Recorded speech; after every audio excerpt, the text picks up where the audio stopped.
everyone. Hope you are doing well and making the best of the rainy weather that's been kind of unusual for the summer, but be that as it may, hope you are doing well and you're moving through the days and weeks and continuing in your progress with moving forward in your knowledge and sanctification with the Lord. It's been a while since I've been able to put some sessions up. Things have been busy. I've been doing a lot of studying, doing a lot of reading, preparing a new seminar that is going to begin to take place this Sunday at Sovereign Grace Church in Springfield, where I will be working through the book of Jude verse by verse. And those sessions will be live streamed at the church website. And after the sessions are concluded, I will post them here on my YouTube channel. But I wanted today to get back into the book of Revelation. It's been a couple months since I've been able to put up the next installment. And so as we begin in our study of the book of Revelation, we're going to need to do some review. And so these are the three ways that the book breaks down: the things which you have seen, the things which are, and the things which will come. So the things which you have seen refer to the vision that John had of the glorified Son of Man in the midst of the seven golden lampstands with the seven stars in his right hand. And in that vision, he is told to communicate the contents of what was to come in the book to the seven churches which were in Asia Minor, and that moves us naturally into the second division of the book, the things which are, in chapters 2 to 322. So the seven churches of Asia Minor are actually representative there. They were actually literal historical churches, but they were also representative of at least two other things. One, they were representative of what you would find, how you would characterize individual churches throughout the church age, that is, from Pentecost to the rapture. Two, it would give you a timeline view of the movement of the church, both doctrinally and morally, beginning with the apostolic age and terminating with the age of Laodicea, which is the time period in which we live, just prior to the rapture of the church. And then finally, in chapters 4 to the end of the book, we have the 7-year tribulation period that is extensively explained, and then the 75-day interval, and then on to the 1,000-year millennial kingdom, and then the great white throne judgment and the new order that's coming after that. So there is a structure and sequence that I will be following as I move through these chapters now, which began in chapter 4. Chapter 4 was a transition from the things which are into the things which come next. And so the transition is taking place in the throne room of heaven, and there we have the description of all of the things there that John was witness to and that were recorded for our benefit. And then, as we will see today, as we move on into this transition period in the throne room of heaven, we see the appearance of this scroll. We'll get into that in a few minutes. And the Lamb who comes and takes the scroll with 7 seals and begins to loosen the seals. And as the seals are loosened, what is recorded in them begins to play out on planet Earth. And the 7th seal judgment is actually the 7 trumpet judgments. So the 7th seal contains the 7 trumpet judgments, and the 7th trumpet actually contains the 7 bowl judgments. And so this whole book is kind of like the term that I've heard, an accurate term that's used to describe it. It's sort of like Russian nested dolls, right? One doll within another, and it leads into another sequence of events. So this is kind of an overview here of the entire structure of the book. So when you consider the seven seal scroll, it's important to remember that that is an overview of the entire 7-year tribulation period, which breaks down into these three parts. So in Revelations chapter 6 to 9, we have the events of the first tribulation, which include the resumption of the temple sacrifices and worship system as a result of the covenant being signed with the coming beast, either just prior to it or just subsequent to it. The temple is rebuilt and the worship system and sacrifices resume at the temple. But we also have taking place during the first half of the tribulation the ministry of the 144,000 Jewish evangelists and the two witnesses, which the description of these two witnesses are given in the mid-tribulation chapters. Revelations chapter 10 is actually a transition. It's a transition chapter that takes us out of the first half of the tribulation and into this moment that we call the mid-tribulation period. In the mid-tribulation period, you have Revelations 11, 12, 13, and 14. The mistake that is often made is when the information in these chapters is considered, it's considered in a sequential manner. That's not the correct way of understanding these chapters. What takes place in 11, 12, 13, and 14 are to be considered simultaneously. So what's described in Revelations 11, 12, 13, and 14 are all taking place at the same, they're descriptions of what is taking place at the same time during the mid-tribulation period. And we know that because there is a reference to mid-tribulation in every one of those chapters. Moving on to Revelation 15 now, that is a transition chapter that takes us out of the mid-tribulation period and into the second half of tribulation, also known as the Great Tribulation, where you have the 7 bowl judgments, which remember are part of the 7th trumpet judgment. Then you have the second coming of Christ, and then finally you have the 75-day interval, and then onto the millennial kingdom, the final rebellion, the great white throne judgment, and the creation of the new heavens and the new earth. So I wanted to give you this chart because this is how the book of Revelation is to be processed and understood.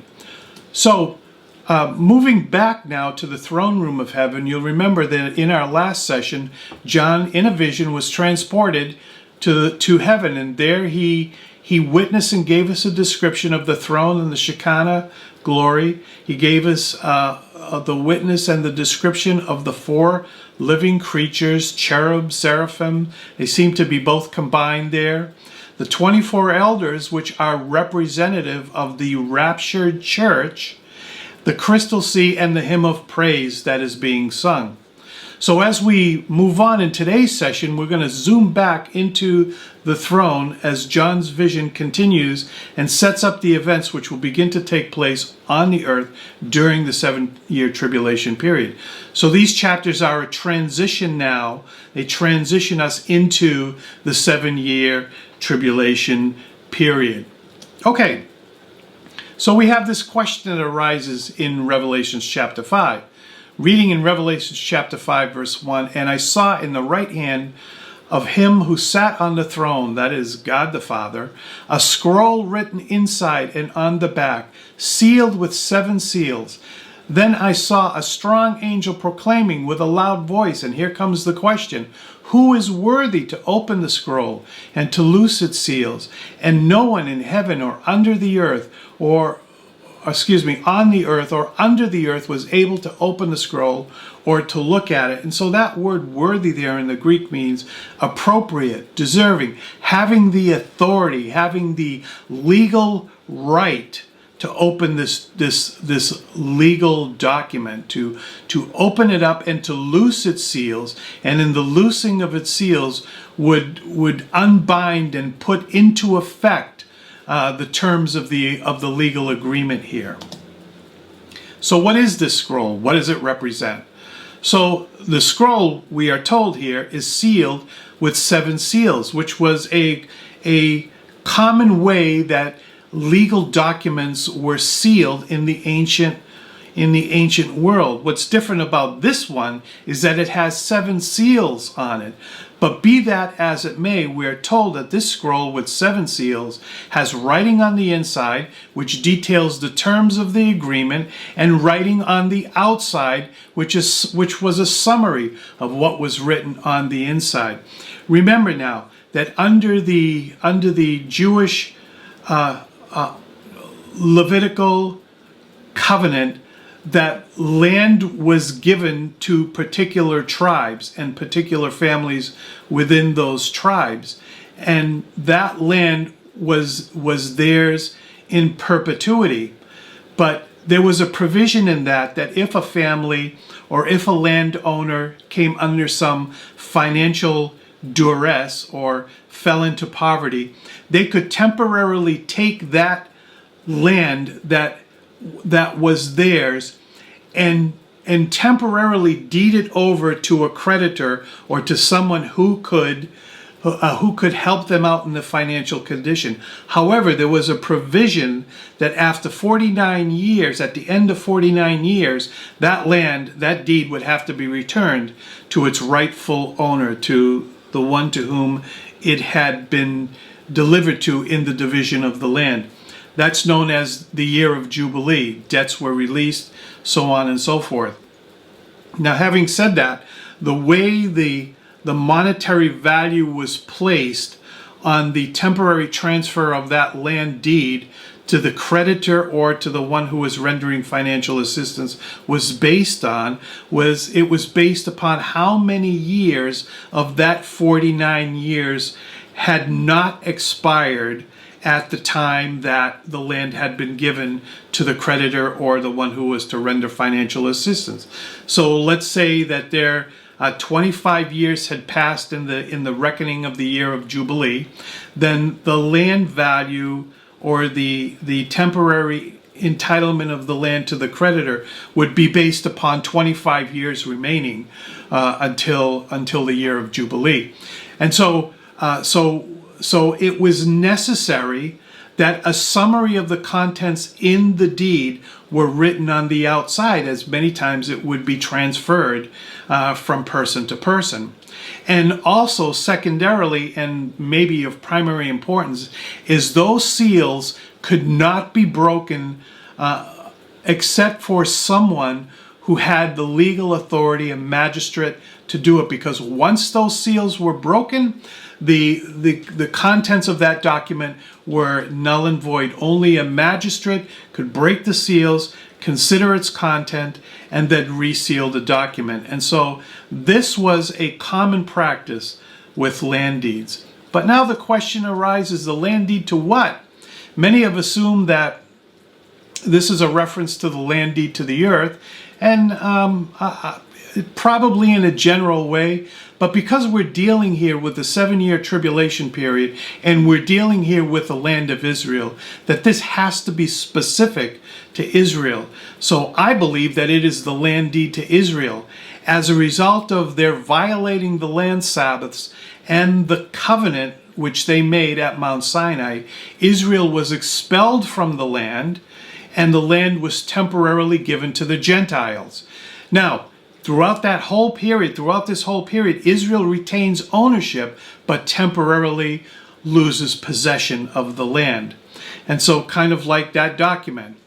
So we're told about this by our Lord in the Gospel of Luke, the 21st chapter, among other places, where we read, "And they will fall by the edge of the sword and be led away captive into all nations, and Jerusalem will be trampled underfoot by the Gentiles until the time of the Gentiles are fulfilled." And so Jesus tells us there that there are 3 elements involved in this time of the Gentiles. 1, Israel would be conquered by foreign military adversaries. 2, the Jews would be expelled from the land. And 3, Jerusalem would remain under Gentile control for this entire period, or at least heavily influenced by Gentile nations. So the time of the Gentiles actually spans from Babylon to the second coming of Christ. And these are two chapters here in the book of Daniel that talk about it. In Daniel chapter 2, we have the recording of the vision that Nebuchadnezzar had, the dream that he had of this image that was set up. And then he calls for Daniel to come and interpret the dream. And what we have in the interpretation is the clear indication that what this image actually represents is a chronological time period of the times of the Gentiles. That's why the golden head represents Nebuchadnezzar, because that's when the time of the Gentiles began, approximately 600 BC, and continues all the way down to the second coming of Christ. And that's why you see there in the bottom of the Daniel chapter 2 passage, there is this mountain that comes and crushes and obliterates the image. And then you're given more information, more specific information about this timeline in Daniel chapter 8. I'm not going to take the time to read those passages now, but I want to encourage you to do that at some point subsequent to this video, or even pause the video right now and read those passages. So, the scroll then represents the title deed to the land of Israel. And when the question is asked in Revelation chapter 5, the obvious answer to that question was that no one in heaven, on earth, or under the earth was found worthy to open the scroll. And so that is an all-encompassing phrase there. No one in heaven, that would include the atmospheric, the celestial, and the abode of God. No one was found worthy in that place to open the scroll and to loose its seal. On earth, there is no human, no animal, no insect, nothing on earth was found worthy to open the scroll, and nothing under the earth, which is a reference to the abode of the dead, as well as the temporary holding place of evil spirits. And so a search and inquiry was made, and there was no one to whom it would be appropriate to give the scroll and to open its seals, and thus terminate the terms of the temporary land grant to the Gentiles and execute its return to the Jewish people. And this explains why in the next verse, in Revelation 5 verse 4, John's reaction to this is as follows: "So I wept much because no one was found worthy to open and read the scroll or to look at it." And so John full well understood the implication that nobody was found worthy to open the scroll, and thus the land of Israel would be under Gentile control, and the covenant people of God of Israel would be under the thumb of Gentiles, in a manner of speaking, because no one was found worthy to open the scroll and to execute the terms of the legal agreement. However, as the passage moves on, we find in verse 5 and following, "But one of the elders said to me, 'Do not weep. Behold, the Lion of the tribe of Judah, the root of David.'" You see here there is a physical connection to the Jewish people. "He has prevailed to open the scroll and to loose its 7 seals. And I looked, and behold, in the midst of the throne and of the 4 living creatures, and in the midst of the elders stood a lamb, as though it had been slain, having 7 heads, 7 horns, and 7 eyes, which are the 7 spirits of God, sent out into all the earth. Then he came and took the scroll out of the right hand of him who sat on the throne." And so in these verses here, we have a physical connection to humanity generally, and a physical connection to the Jewish people specifically. But also we're told in these verses that this individual, this lamb who comes up and takes the scroll, also is in possession of a divine nature. We see that here with the 7 spirits, the 7 eyes.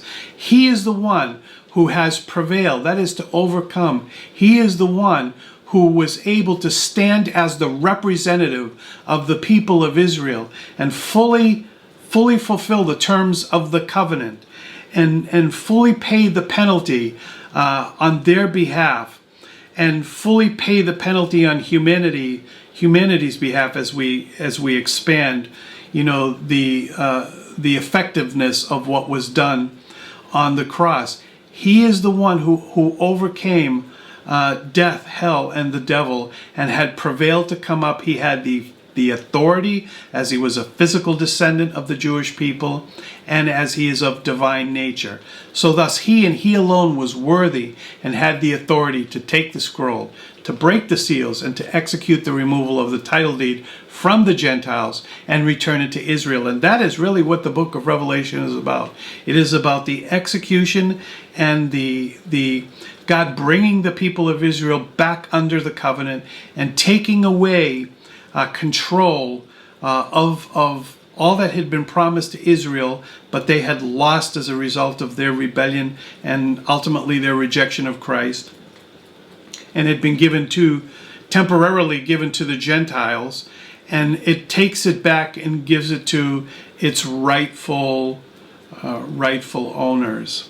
And as they come to the culmination point, which initiates the second coming, when the nation of Israel collectively and in totality, those who are living at the time will recognize and cry out to Jesus as their Messiah. And so now the creation responds in verses 8 and following. Now when he had taken the scroll, the 4 living creatures and the 24 elders fell down before the Lamb, each having a harp and golden bowls full of incense, which are the prayers of the saints. And they sang a new song, saying, "You are worthy to take the scroll and to open its seals. For you were slain and have redeemed us to God by your blood out of every tribe and tongue and people and nation, and have made us kings and priests to our God, and we shall reign on the earth." Then I looked, and I heard the voice of many angels around the throne, the living creatures and the elders, and the number of them was 10,000 times 10,000 and thousands of thousands, saying with a loud voice, "Worthy is the Lamb who was slain, to receive power and riches and wisdom and strength and honor and glory and blessing." And every creature which is in heaven and on earth and under the earth, and such as are in the sea, and all that are in them, I heard saying, "Blessing and honor and glory and power be to him who sits on the throne and to the Lamb forever and ever." Then the 4 living creatures said, "Amen." And the 24 elders fell down and worshipped him who lives forever and ever. So once again here you have a clear account that this group of 24 elders who have redeemed out of every tribe, nation, and tongue is a reference to the church that is in heaven at this time, as the scroll is taken and the seals are unloosed and the contents of the seal begin to play themselves out on the earth. It's very clear here. Now there's rejoicing in heaven, because as it says in the book of Romans, if the rejection of Israel brought such blessing to the world, what would their reconciliation be but life from the dead? And so it's a glorious moment in heaven as finally the culmination of the ages arrives on the scene, and God is going to wrest the title deed to the land of Israel specifically and generally to the whole earth, and give it over to the people of God, the nation of Israel, theirs, and the Gentile believers. But I want you to notice something here. I have included a variant reading that is found in another Greek text. Here I quote from the English Standard Version, and notice how this is different. We read down below, "And when he had taken the scroll, the 4 living creatures and the 24 elders fell down before the Lamb, each having a harp and golden bowls full of incense, which are the prayers of the saints." So far it's the same. And they sang a new song, saying, so far it's the same. "Worthy are you to take the scroll and to open its seals, for you were slain, and by your blood," so far the same. Here's where it changes. "You ransom people for God from every tribe and language and people and nation." You see the shift there? "And you have made them." So here it shifts from us to them, "a kingdom of priests to our God, and they shall reign on the earth." And so that is a substantial variant reading there, and allows for other parallel interpretations of this passage. But I absolutely believe in the preservation of God's word, and so I've always been a Texas receptus man or received text man, and thus I believe that the TR reading, the top reading, is the accurate one, and it is the one that best fits with the contents of the passage. I wanted you to see that because it's important to pay attention to these differences. So we move from earth in the beginning to heaven, Revelations 4 and 5, and back to earth in Revelations chapter 6. So we see this transition from the temporal realm to the eternal realm. The church has been taken away and is found present in heaven in chapter 4. This ends the time period, mostly. Why do I say that? Because the church consists of the parenthetical time frame that we find in Daniel chapter 9 between the 69th and 70th week. The 70th week is the time period, the 7 years of Great Tribulation. But between the 69th and 70th week, between the rapture of the church and the onset of the tribulation, there remains an unrevealed time period between the rapture of the church and the start of the 70th week in tribulation. And as we will see in future chapters, that organized evangelism does not resume until the 144,000 Jewish evangelists and the two witnesses begin their ministry at the onset of the tribulation period. And since we don't know how long that time period is between the rapture of the church and the onset of the Great Tribulation, we don't know how long that time period will be where there will be no organized evangelism on planet Earth. Well, then how should we live now? How should we, the church, take care to leave behind as a testimony of those who will come after? That we should make sure that we do our very best to understand biblical doctrine, to record biblical doctrine, and to share biblical doctrine with as many people as God will lead us to. With that said, I'm going to end this session, and I hope you will join me as we advance into the next session in Revelations chapter 6. With that said, God bless and have a nice day.